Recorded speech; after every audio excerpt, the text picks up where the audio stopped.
మండల పార్టీ నాయకులు అందరూ కూడా మన గ్రామం వచ్చారు. రామనాయుడు గారు అదేవిధంగా వేమిరెడ్డి ప్రభాకర్ రెడ్డి గారు ఇద్దరు కూడా తెలుగుదేశం పార్టీ అభ్యర్థులుగా ఎమ్మెల్యే ఎంపీగా పోటీ చేస్తున్నారు.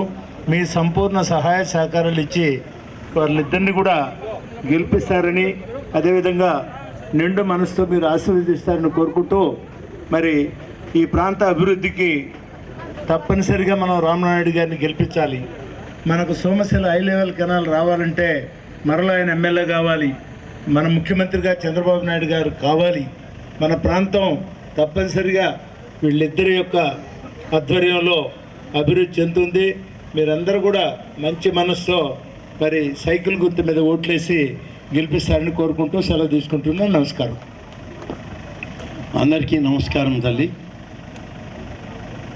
సోదరులకు, అన్నలకు, తమ్ములకు, అక్క చెల్లెమ్మలకు, పాపలకు అందరికీ ప్రత్యేకమైన ధన్యవాదాలు తెలియజేస్తున్నాను. ఈరోజు ఎన్నికల ప్రచారంలో మీ దగ్గరకు వచ్చాం. తెలుగుదేశం పార్టీ చంద్రబాబు నాయుడు గారి నాయకత్వంలో ఇప్పటికే సూపర్ 6 అనే ప్రణాళికని ప్రకటించడం జరిగింది. మీ అందరికీ తెలుసు, సూపర్ 6లో 6 సూత్రాలను పెట్టాం. 6 సూత్రాల్లో నేటి యువతరం ఉద్యోగాలు లేక, వాళ్ళకు ఉపాధి అవకాశాలు లేక, పెద్ద పెద్ద చదువులు చదువుకొని కూడా గ్రామాలకి, ఇళ్ళకి పరిమితం అయిపోతున్న సందర్భంలో ఇప్పుడు ఉన్నటువంటి వైసీపీ ప్రభుత్వం 5 సంవత్సరాల్లో కనీసం 1000 ఉద్యోగాలు కూడా ఇచ్చిన పరిస్థితి లేదు. అందుకనే ఇవాళ చంద్రబాబు నాయుడు గారు చెప్తున్నారు, ప్రభుత్వంలో కానీ ప్రైవేట్ రంగంలో కానీ 5 సంవత్సరాల్లో 20 లక్షల మందికి ఉద్యోగ ఉపాధి అవకాశాలు ఈ తరం, రేపటి తరం విద్యార్థులకు, యువతకి నేను అందిస్తానని చెప్పడం జరిగింది. ఒకవేళ ఉద్యోగం రావడం ఆలస్యమైతే నిరుద్యోగులుగా ఉన్నటువంటి అర్హులైన వాళ్ళకి 3000 రూపాయలు నెలకి నిరుద్యోగ భృతి ఇస్తామన్న హామీ ఇచ్చింది. అలాగే రెండవది, ఇవాళ అమ్మఒడి పేరుతో ఒక దగా జరిగింది. 5 సంవత్సరాలు బిడ్డలకు 15,000 ఇస్తామన్నారు చదివిస్తే. తీరా బడిలో చేర్చాక నేను ఒక్కరికే ఇస్తానన్నారు. మొదటి సంవత్సరం 15,000 అన్నారు, 14,000 అన్నారు, 13,000 అన్నారు. చివరి సంవత్సరానికి వచ్చేటప్పటికి నా దగ్గర డబ్బు లేదు, నేను అప్పులు పాలైపోయాను, ఈ ప్రభుత్వం అంతా చేతులు ఎత్తేసింది, నేను ఇవ్వలేను అన్నాడు. ఇది 5 సంవత్సరాల్లో పసిబిడ్డల మీద జరిగిన దగా అని చెప్పి మీకు మనవి చేస్తుంది. అలాగే మూడవది, రైతు భరోసా. రైతులకు భరోసా ఇచ్చి 12,000 రూపాయలు ఇస్తానని చెప్పిన పెద్ద మనిషి ఎన్నికలకు ముందు. ఎన్నికలు అయిపోయిన తర్వాత 12,000 ఇవ్వలేను, 7,000 ఇస్తానని చెప్పిన పరిస్థితిని ఆనాడు గమనించాం. రైతులందరూ తిరుగుబాటుకి సిద్ధమయ్యారు. ఏంటి 12,000 చెప్పి మమ్మల్ని మోసం చేశావు, ఇప్పుడు 7,000 ఇస్తున్నామంటే, ఆ రోజుకి భారతదేశంలో ఉన్న అందరు రైతులకి, కోట్లాది మంది రైతులకి బీజేపీ నాయకులైనటువంటి నరేంద్ర మోడీ గారు ప్రధానమంత్రిగా ప్రతి రైతుకి 6,000 రూపాయలు ఇవ్వడం జరిగింది. ఆ 6,000 తీసుకొని ఈయన జమ చేసుకొని 6,000, 7,000 కలిపి 13,000 రూపాయలు నేనే ఇస్తున్నానని ఈయన బొమ్మ పెట్టుకున్నాడు. ఇది ఎంతవరకు న్యాయం చూడండి. ఈ విధమైన దగాకోరు విధానాలతో 5 సంవత్సరాలు రైతాంగాన్ని మోసం చేశారు, పసిబిడ్డల్ని మోసం చేశారు, ఇవాళ యువతరాన్ని మోసం చేశారు. అందుకని ఇవాళ చంద్రబాబు నాయుడు గారు 6 సూత్రాల ప్రణాళికలో మూడవది, మా ప్రభుత్వం వచ్చిన వెంటనే ప్రతి రైతుకి 20,000 రూపాయలు నేను ఇస్తాను అని చెప్పి హామీ రైతాంగానికి ఇచ్చినటువంటి పరిస్థితి 6 సూత్రాల్లో మూడవది అని చెప్పి మీకు మనం చూస్తున్నాం.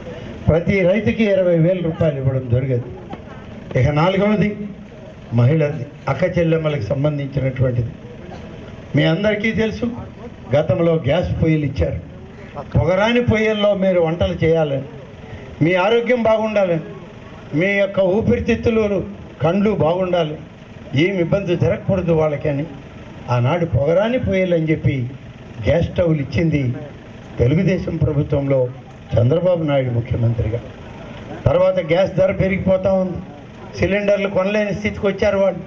అందుకని వాళ్ళు ఆలోచన చేశాడు, ప్రతి మహిళకి, గ్యాస్ కనెక్షన్ ఉన్న మహిళకి 3 గ్యాస్ సిలిండర్లు ఉచితంగా ఇస్తాను అన్న హామీ ఇవాళ అక్క చెల్లెమ్మలకి ఇవ్వడం జరిగిందని చెప్పి మీకు మనవి చేస్తాను. 18 సంవత్సరాలు నిండినటువంటి ఆడబిడ్డ మీ ఇంట్లో ఉంటే మీకు ఎంత భారమో మీ అందరికీ తెలుసు. ఎవరింట్లో ఉన్నా భారమే. ఆ బిడ్డ చదువుకొని ఉంటుంది, సరైనటువంటి భర్త దొరకాలి, పెళ్లి చేయము, భర్త కోసం వెతుకులాడుతూ ఉంటాం, ఉద్యోగం కోసం వెతుకులాడుతూ ఉంటారు. ఈ పరిస్థితుల్లో ఉన్న ఆడబిడ్డలు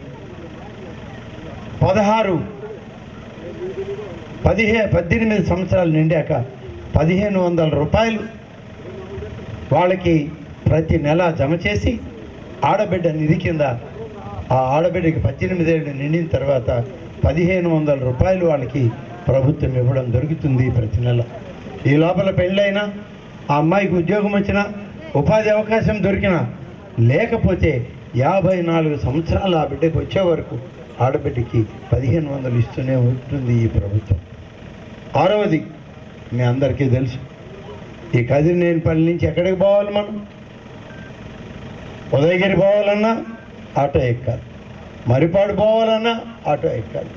రోడ్లు సరిగా లేవు, ఎక్కడెక్కడ విధ్వంసం. ప్రజావేదికను కూల్చిన రోజు నుంచే జగన్ రెడ్డి మన రోడ్లు కూడా విధ్వంసం చేసేసాడు, మన రహదారులన్నీ పాడు చేసేసాడు. ఇవాళ పెద్ద మనిషి వాటి సంగతి అడిగితే నా దగ్గర డబ్బులు లేవు, నేను బటన్లు నొక్కి ఇచ్చేసాను, వాళ్ళు చూసుకుంటారు పోండి అంటున్నారు. బటన్లు నొక్కి ఆయన మీకేమి ఇచ్చాడో నాకు తెలియదు, కానీ మీ పేరు చెప్పి లక్షల కోట్లు దోచేసినటువంటి వ్యక్తి ఈ జగన్ రెడ్డి.